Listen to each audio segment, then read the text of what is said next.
رسول اللہ نے ارشاد فرمایا، جب کوئی آدمی مرتا ہے اور اس کے رشتہ دار جنازے میں مصروف ہوتے ہیں تو اس کے سر کے پاس ایک انتہائی خوبصورت آدمی کھڑا ہوتا ہے۔ جب میت کو کفن دیا جاتا ہے تو وہ آدمی کفن اور میت کے سینے کے درمیان آ جاتا ہے۔ جب تدفین کے بعد لوگ گھر لوٹتے ہیں تو دو فرشتے منکر اور نکیر، جو دو خاص فرشتوں کے نام ہیں، قبر میں آتے ہیں اور اس خوبصورت آدمی کو مردہ آدمی سے الگ کرنے کی کوشش کرتے ہیں تاکہ وہ اس قابل ہو جائیں کہ وہ میت سے اعمال کا حساب لے سکیں۔ لیکن خوبصورت آدمی کہے گا، یہ میرا ساتھی ہے، یہ میرا دوست ہے، میں اسے اکیلا نہیں چھوڑوں گا۔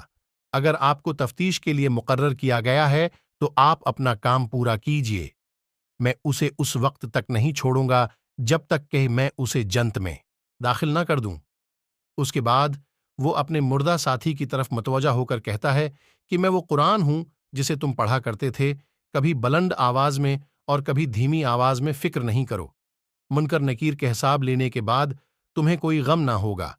جب حساب ختم ہو جاتا ہے تو خوبصورت آدمی جنت کے فرشتے سے اس کے لیے مشک سے بھرا ریشمی بستر ترتیب دیتا ہے۔